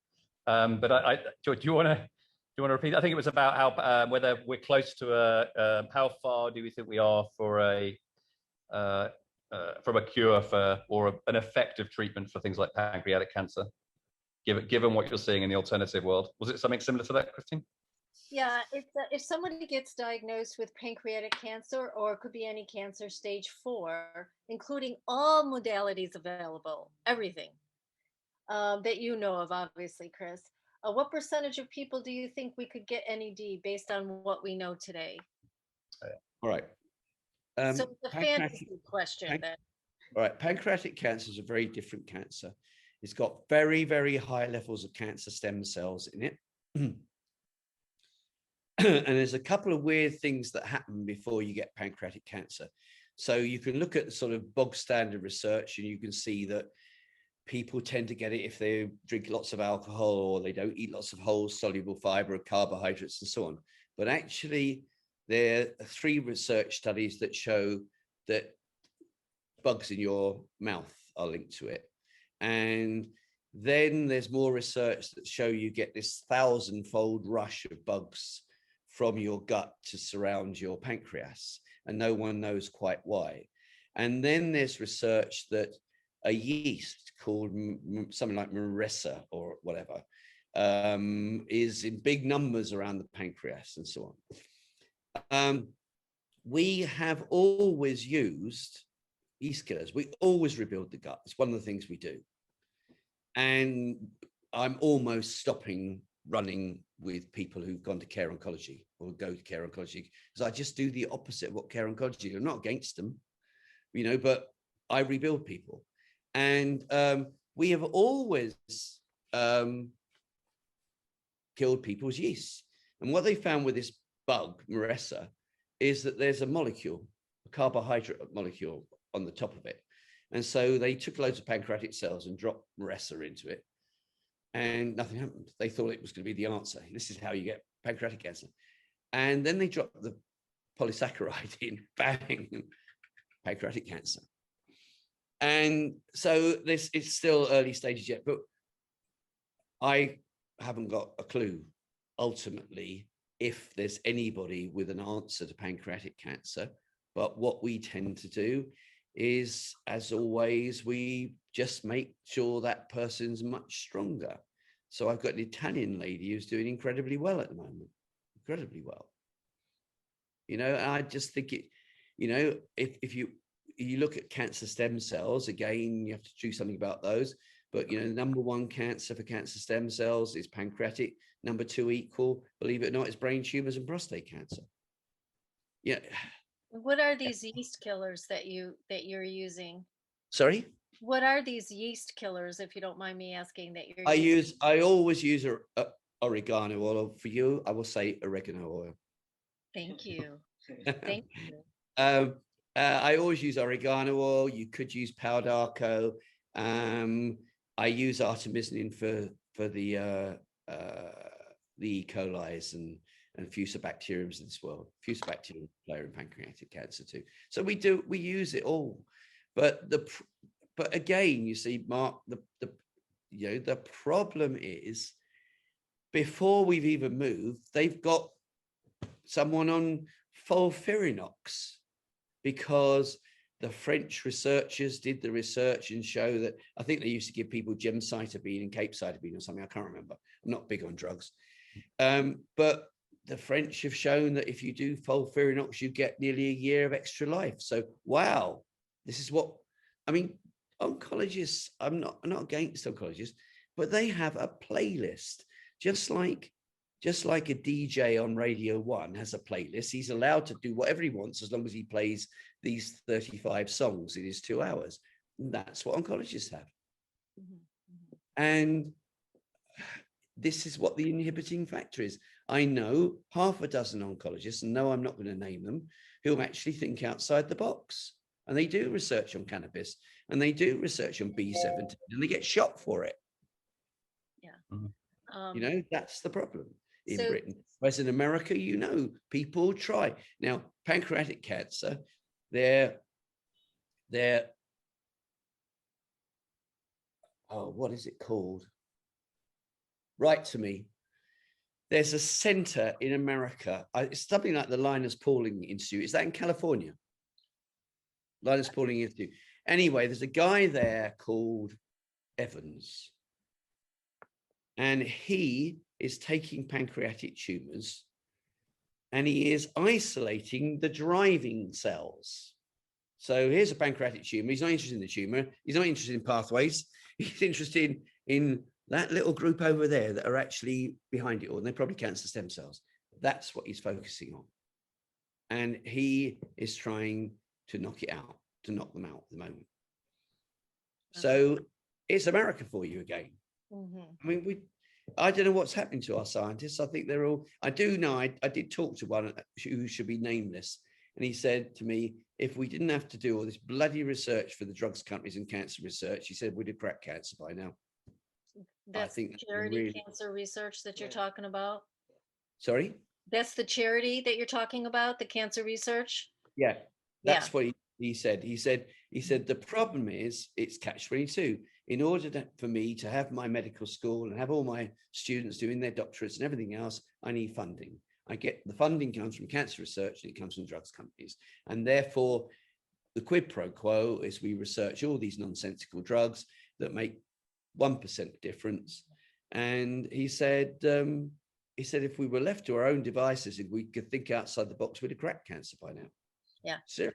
Yeah. So the bigger picture is that it turns out somehow that the charity somehow calls the shots because they're providing the funding for the research that is ultimately paying the doctors or the researchers. And so that's the direction that goes there. So, okay. I want to be respectful of your time. We're 5 minutes over.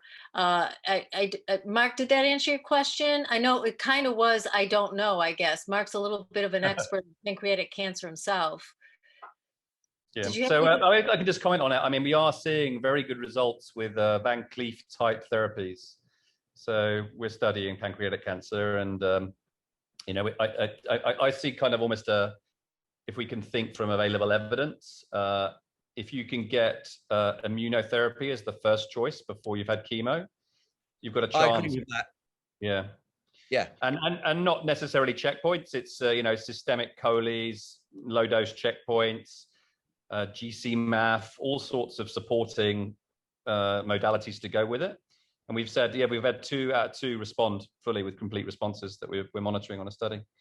And then you'd go things like cannabis oil or vitamin C, and then at the end you do chemo, because kind of it's a downward path at that point. We've done a lot of research. I've done a lot of research about the use of immunotherapy, and I think for me, when someone says I'm going to be using immunotherapy, first thing I want to do is boost their gut bacteria, because I want to boost their T cells, and that's vitamin D and butyrate and so on. You didn't ask me the question on butyrate. And I want them to have lots of T cells, because if you're going to use pembrolizumab or something like that, you want the T cells there to be unblocked. And the biggest issue, for example, on, let's say, ovarian, is that women get given capecitabine and Taxol, and then the Avastin gets added in, and then the Avastin is running on its own, and then they give them the pembrolizumab. Well, how's that going to work? And it doesn't. And then the doctors just say, oh, immunotherapy is not as good as we thought it was. Well, you've used it wrong. And I agree with you totally. There's very good research in brain tumors. This might help as well. Brain tumors, if you've got the tumor and you haven't taken it out in the first 10 minutes, if you've got the tumor there, pembrolizumab works. But if you've taken the tumor out and then it comes back, pembrolizumab doesn't work. Chris, we have somebody with a brain tumor question, and we haven't been had the time to ask it. It's rather long, but just in 2 words, can you say? I've got another 20 minutes, and you've got another 20 minutes. Oh, that's so lovely. Liz, do you want to unmute yourself and ask your question to Chris? I know you've been waiting probably patiently here. Are you still with us, Liz? Yeah, I'm still here, right next to you on the screen. So basically, my husband here has a primary brain tumor, an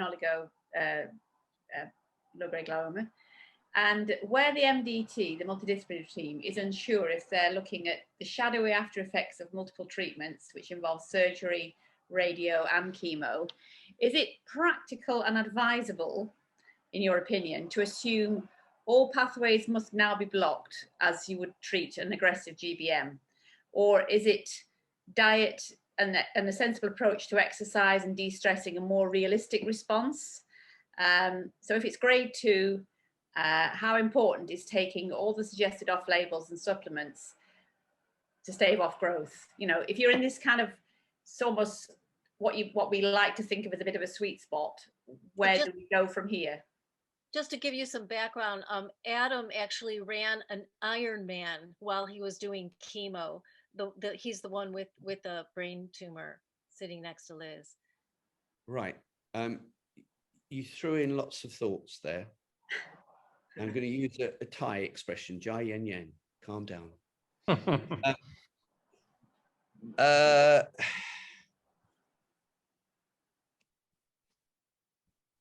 I would need to know lots more. Come and see me. But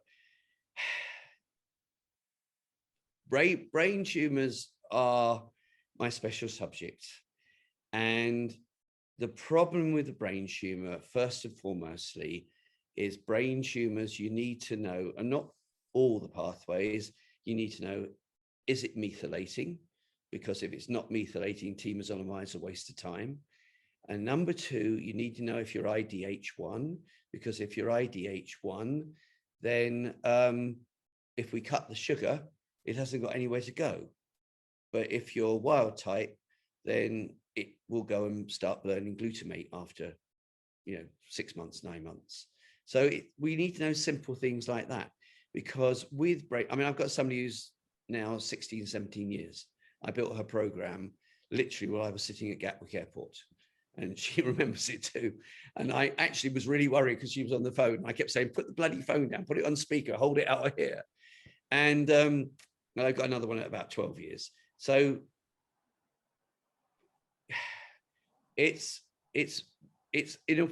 more complicated. It's more simple than you think. We always cut the sugar. One molecule of sugar is your enemy. The problem is temozolomide, dexamethasone, put your blood sugar up like crazy. And they're kind of working against us. And when you have the radiotherapy, that puts your sugar up at the time. And if you were now calm and in remission, I would actually want to rebuild you. And I would want to, it's not about pathways. I would just want to get you straight. And there are people doing vaccines, and there are people doing peptides, and there's an uptick in how well they're doing as well. So the King's College vaccines, literally, they've got people 8, 9, 10 years now. But there's more to it than that. We'd be here all day if I answer the question properly. Thank you. Thank you, Chris. Appreciate that. If you could possibly now answer the second half of that question, what supplements that we missed out on butyrate, what supplements or foods like butyrate can be eaten in the most beneficial way? Okay. What happens when nice, kind men give you antibiotics and drugs is you knock out some of your commensal bacteria. And you will read that commensal bacteria make things like your B vitamins, serotonin, melatonin, and so on, keeps you sleep longer. Lots of people who have drugs, for example, start waking up at 4 o'clock in the morning because they lost bugs that make melatonin. But there are 3 groups of bugs. And there's probably about 90 bugs. That's all we've identified at the moment, 90 bugs in each group. And they make short chain fatty acids. And these are turning out to be the governors of the body. So you've got 3 in particular, there's probably more, but you've got 3 short chain fatty acids that are important. One's acetate, keeps you acid. One's propionate, and propionate, for example, blocks your cholesterol. So you don't make lots of cholesterol. And of course, if you make lots of cholesterol, that'll help spread the cancer. And thirdly, there's butyrate. And butyrate is seriously helpful to your whole body. So when we rebuild people's microbiomes, there's a guy called, is it Dr. Axe you have in America? And I watched something on YouTube, yes, and he's an answer question with someone like this. He's the TV doctor. He said, "You need a probiotic." I wish it was that simple.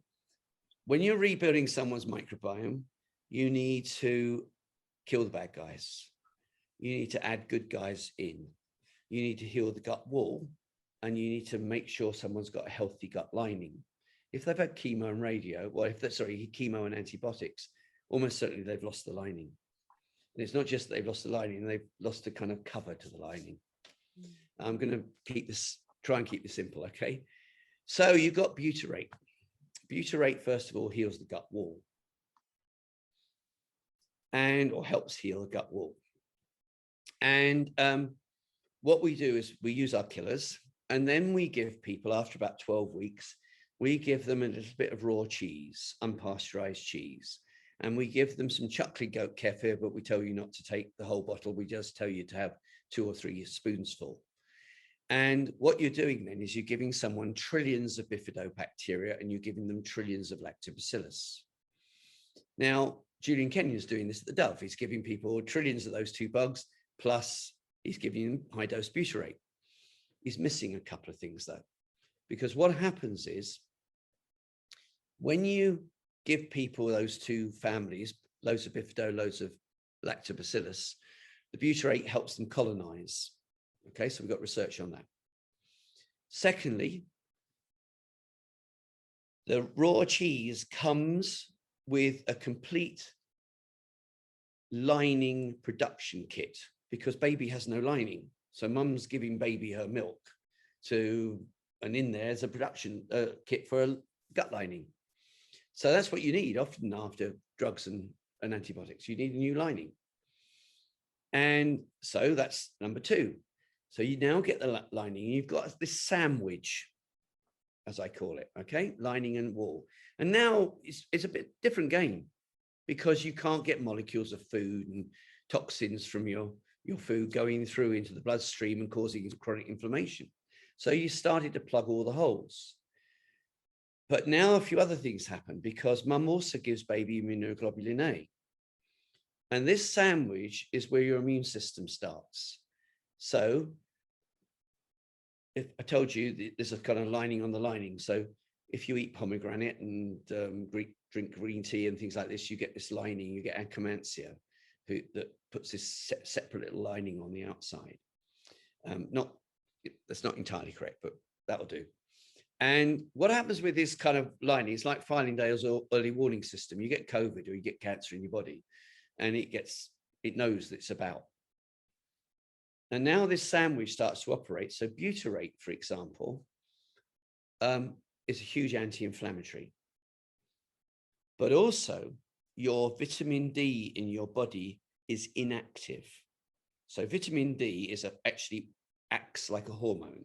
So you've got 2 parts to your immune system. You've got T cells in your innate system, the one you were born with. And it's a very simplistic system, but the T cells attack and they have receptor sites on them for vitamin D. And then you've got the adaptive system, which is B cells making your antibodies. So you need active vitamin D, and your liver is deactivated vitamin D, because if you lie in the sunshine all day, you're going to be flooded with a hormone. Well, we can't have that in the body, so we deactivate it. And butyrate now turns out activates your vitamin D, not the adrenals, it's butyrate that does it. Butyrate also attacks cancer cells, and so does immunoglobulin in its own way. So what happens is, and I'm keeping this simple, when you get COVID or cancer in the body, you get this kind of early warning system being turned on, and 70% of the action of your immune system comes from there. So butyrate now is activating vitamin D, which is activating your T cells and so on. And the immunoglobulin A is sending a message to M and C in the body and saying, come on, there's something about, get attacking it. and the whole thing goes into action. Butyrate even attacks colorectal cancer cells and a few others in the body. Butyrate can cross the blood-brain barrier as well. So is that an answer? Butyrate is a super molecule, and so is propionate, and so is acetate. Great. So it sounds like it's something that all of us could be taking. Yeah, but I would use it as a package. So anybody knows I use oregano and Paldaco or olive leaf extract. I kill your yeast and I kill your viruses. And then at the 12-week point, I switch over to artemisinin and para-free. And at that point, I give you the raw cheese and I give you the kefir. And the reason for that is because in the first period, yeast love sugar. They love sugar and high fructose corn syrup and lactose and what have you. If I think someone's got E. coli in abundance, I will switch the artemisinin round and I'll bring that in alongside the oregano because I want I want E. coli Fusobacterium gone as well.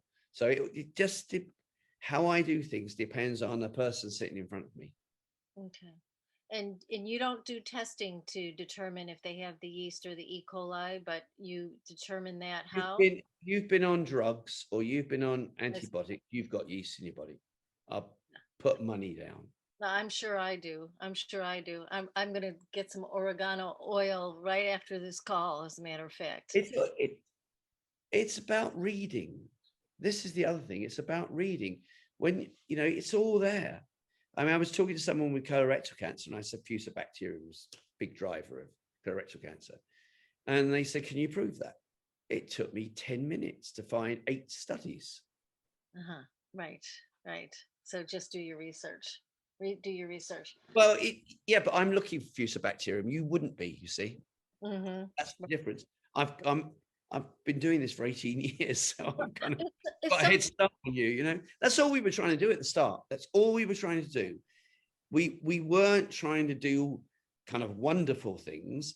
What we tried to do with the very first version of Everything You Need to Know was bring out something you could read in 3 days that would save you 6 months. That's all we were trying to do.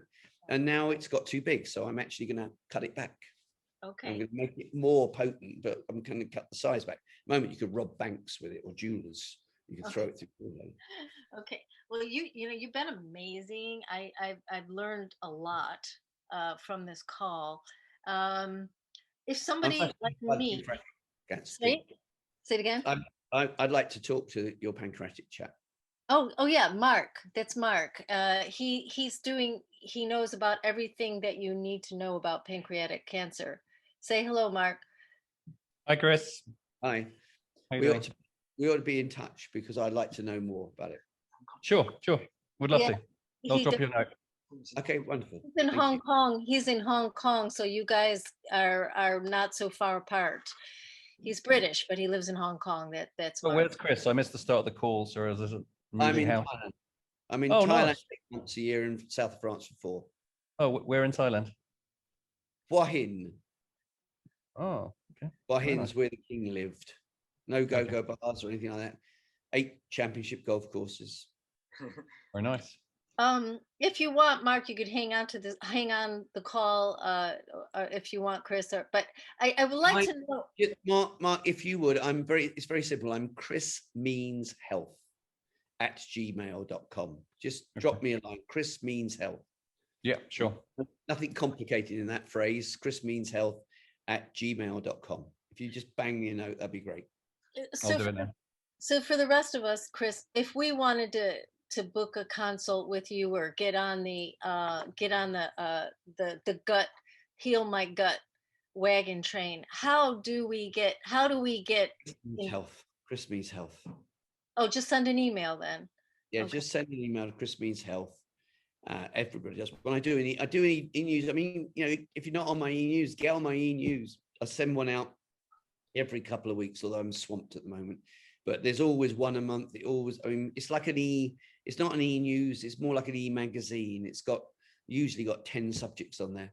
Great. Yeah, I just subscribed myself to it. So anyway, we do this thing where we beam love through our eyes, and you know, we just want to appreciate you. If everybody wants to just take yourself off mute for a minute and just give Chris a round of applause. It would No, be it's awesome. Bravo. Bravo. Thank you, Chris. Brilliant. Brilliant. Thank you. Bravo. Thank you, Chris. Brilliant. all right. Well, thank you for having me. I hope you did get something out of it. Well, we got a We did. tremendous amount out of it, and we so appreciate you coming. And do you have any final words for us? Just Yeah. Yes, I do. Okay. Beating cancer is not easy, but I genuinely believe everybody can do it. I genuinely believe everybody can beat a cancer. And it starts with you, as I say, shutting all the doors. And then you have to do clever things on top. But, you know, there's a little truth that no one can take away from me. And that is, I came back to England about 18 years ago to go on the BBC or LBC or something, I can't even remember now. And there was a big health event at Olympia. And I got to the office, because we don't even have an office now, we're virtual. I got to the office and this man came on the phone. I didn't even know who it was. And it turned out to be Jeffrey Boycott. And if anybody has watched the interview with Jeffrey Boycott and me, he told the world he was given 12 weeks to live. And he cried for 3 days. Jeffrey Boycott said that.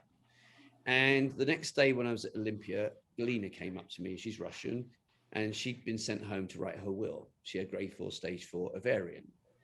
And on the interview, Mrs. Omar came through, and she was grade 4, stage 4 breast cancer. And we helped her. And she's now a regional exec, and Galina's in Phuket, or is it New York? And Jeffrey Boycott's 80. And these were 3 people who were all given the death sentence by their oncologists. And they're all alive, kicking and well, 18 years on. So please don't tell me there's something called terminal cancer, because I won't believe you.